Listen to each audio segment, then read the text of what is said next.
بسم اللہ الرحمن الرحیم۔ السلام علیکم ناظرین، میں آپ کا میزبان رانا شاہد پروگرام شرارے کے ساتھ۔ اس وقت ملک میں چاروں طرف جو ہے وہ صدارتی نظام کا شور و غوغا ہے۔ ہر شخص صدارتی نظام کی بات کر رہے ہیں، حتیٰ کہ ہمارے صحافت سے وابستہ لوگ اور سیاستدان حکومت کے ہیں یا اپوزیشن کے ہیں، وہ صدارتی نظام پہ ضرور بات کر رہے ہیں۔ یہ صدارتی نظام کا کہاں سے شوشہ چھوڑا گیا ہے، اس کے بارے میں ابھی تک کوئی بتایا نہیں جا رہا۔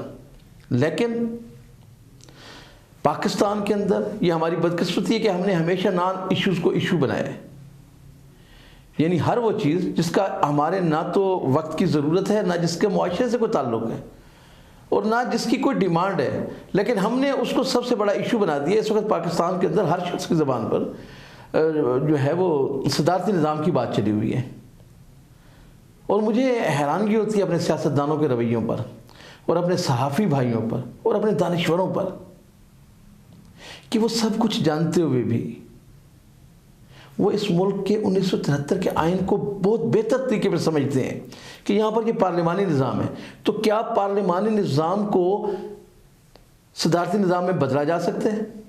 اور فرض کریں اگر ہم نے بدل بھی دیا، ہم کہتے ہیں کہ اس ملک میں صدارتی نظام لے آئیں، تو کیا صدارتی نظام اس ملک کے لوگوں کے دکھوں کا مداوا ہوگا؟ کیا لوگوں جو ہیں وہ احساس محرومی کا شکار ہیں، عدم تحفظ کا شکار ہیں، لوگ انصاف کے منتظر ہیں؟ یہاں پر ہماری عدالتوں پہ لوگوں کا اعتماد نہیں ہے، یہاں کے قانون پہ ہمارا اعتماد نہیں ہے، یہاں پر جو ہمارا جمہوری نظام ہے اس پہ اعتماد نہیں ہے، تو کیا صدارتی نظام کے نافذ ہو جانے سے اس ملک کے مسائل حل ہو جائیں گے؟ اور کیا پہلی مرتبہ اس ملک میں صدارتی نظام کا تجربہ ہوگا؟ اگر ہو بھی جائے تو کیا یہ پہلی مرتبہ ہوگا، اس سے پہلے نہیں ہوا؟ تو میرا تو خیال ہے یہ تمام باتیں جو ہیں اس کا جواب نفی میں آئے گا۔ اس ملک میں اگر سو کارڈ قسم کی جمہوریت رہی ہے، نام نہاد جمہوریت، کنٹرولڈ جمہوریت اگر رہی ہے، تو اتنا ہی عرصہ جو ہے وہ صدارتی نظام بھی رہا ہے۔ ایوب خان کیا تھا؟ اس ملک کا صدر تھا، یحییٰ خان بھی صدر تھا، مشرف بھی صدر تھا، ضیاء الحق بھی صدر تھا۔ تو ان کے ادوار میں کیا ہوا؟ کیا پاکستان جو ہے وہ معاشرتی طور پہ، اخلاقی طور پہ، معاشی طور پہ کیا دنیا کی صف اول کی قیادتوں میں شمار ہو گیا تھا؟ کیا پاکستان کے عام آدمی جو محرومی اس کی ختم ہو گئی تھی؟ کیا پاکستان کا جو جاگیر طبقہ جو ہے پاکستان کو جو چوس رہا ہے، کیا ہم نے ان کا راستہ روک دیا تھا؟ کیا ہم نے اس ملک کے سرمایہ دار طبقے کے آگے کو بلاک کھڑے کر دیے تھے؟ کیا ہوا کیا ہے ان 35 سالوں میں جسے ہم نے صدارتی نظام میں رکھا؟ تو آج پھر صدارتی نظام کی باز گشت ہو رہی ہے۔ میں تو سمجھتا ہوں کہ لوگوں کی اصل مسائل سے توجہ ہٹانے کے لیے کبھی صدارتی نظام کا شوشہ چھوڑا جا رہا ہے، اور کبھی جو ہے اس ملک کے اندر آپ جمہوری نظام کی بات کرتے ہیں، اور کبھی آپ یہاں پر خلافت کے نظام کی بات کرتے ہیں۔ ان باتوں سے اس ملک کے عام آدمی کا مسئلہ تو حل نہیں ہوگا۔ عام آدمی جو غربت کی چکی میں پس رہا ہے، جسے ہر مہینے IMF کے حکم کے تحت 4 روپے پیٹرول کی قیمت کا جو ہے وہ اضافے کا سامنا ہے، بجلی کے بلوں میں اضافے کا سامنا ہے، جسے مارکیٹ کے ریٹوں کا نہیں پتہ کہ صبح جائے گا تو ریٹ کچھ اور ہوگا، اور شام کو جائیں گے تو کچھ اور ہوں گے، اور عام آدمی جس کا 15,000 تنخواہ تھی اس کو ابھی تک 18,000 اسے نہیں ملنا نصیب ہوا، جبکہ اس کے اخراجات میں کئی 100 گنا اضافہ ہو گیا، 300 گنا تک جو ہے وہ اضافہ بتایا جا رہا ہے۔ تو کیا صدارتی نظام جو ہے اس ملک کے لوگوں کے مسائل کو حل کر دے گا؟ ایسا بالکل بھی نہیں ہے۔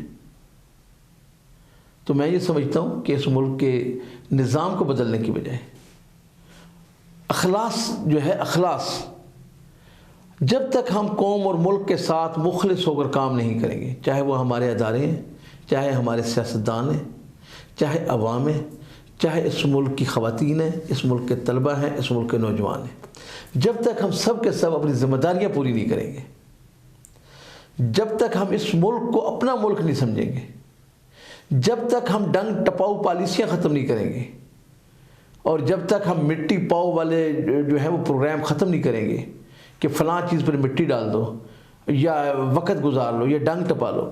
ہم نے نہیں، ہم نے اس ملک اور قوم کی قسمت کے مطابق فیصلے کرنے ہیں. ہم نے اپنے ذاتی مفادات سے دستبردار ہونا ہے. جب تک ہم ایسا نہیں کریں گے تو یہ صدارتی نظام کبھی بھی کامیاب نہیں ہوگا. اور اب ہم دیکھتے ہیں کہ کیا اس ملک میں واقعی ان اسمبلیوں کے سامنے اس 1973 کی آئین کی موجودگی میں ایک بڑی اپوزیشن کے ساتھ کیا اس ملک میں صدارتی نظام نافذ ہو سکتا ہے؟ تو اس کا جواب بھی ہے کہ کبھی بھی نہیں ہو سکتا. کیا ایمرجنسی کی بات جس کا بہت چرچا کیا جا رہا ہے، کیا ایمرجنسی لگائی جا سکتی ہے؟ تو ایمرجنسی کا بھی کوئی ایسی اس ملک میں ایسے حالات نہیں ہیں. یہاں پر نہ تو پاکستان کے اندر کوئی جنگی حالات ہیں، نہ ملک معاشی طور پہ خدا نخواستہ تباہی اور بربادی کے قریب چلا گیا ہے، نہ ملک جو ہے اندرونی کسی خلق شار کا شکار ہے، نہ یہاں پہ کسی بڑی تحریک کا سامنے اس ملک کو. تو آپ ایمرجنسی کس ایما پر لگائیں گے اور کیوں لگائیں گے؟ جنرل پرویز مشرف کا جرم کیا تھا؟ اس نے ایمرجنسی لگائی تھی نا، جس پر اس پر آرٹیکل 6 کے تحت اس کو سزائے موت کا حکم ہوا ہے. تو کیا اس ملک میں آپ کا وزیر اعظم اور آپ کا army chief of army staff اور دوسرے ادارے کیا وہ یہ چاہیں گے کہ اس ملک میں ایمرجنسی نافذ کر دی جائے اور کس بنیاد پر کی جائے؟ اس کا تو کوئی جواب ہی نہیں بنتا، کوئی جواز نہیں بنتا، کوئی لاجک نہیں ہے کہ آپ ایمرجنسی نافذ کرنا چاہ رہے ہیں. تو ایسا قطعاً نہیں ہو سکتا. آپ اس ملک کے آئین کو کیسے معطل کر سکتے ہیں؟ 1973 کا آئین یہ کوئی موم والا آئین نہیں ہے کہ جس نے جیسے چاہا اس سے مروڑ دیا. یہ ایک پاکستان کا آئین ہے، یہ اسلامی جمہوریہ کا آئین ہے. تو آپ اس کو کیسے جو ہے وائلیٹ کر سکتے ہیں؟ آپ اس کو کیسے سسپینڈ کر سکتے ہیں؟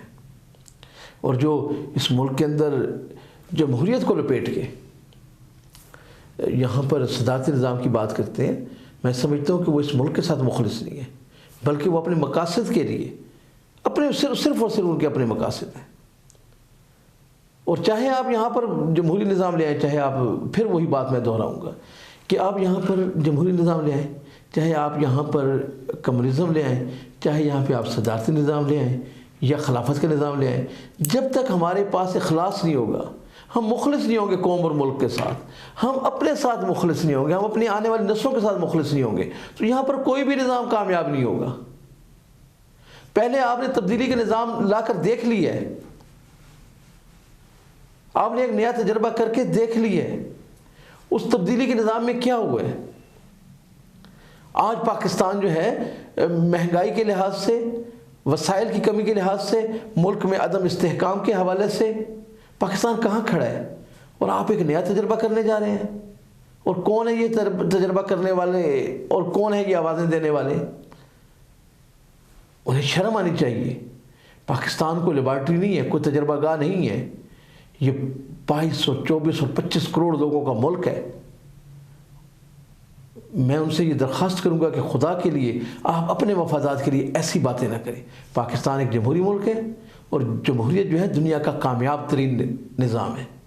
اگر ہم بنیادی طور پہ کرپٹ لوگ ہیں تو اس میں نظام کی کوئی خرابی نہیں ہے.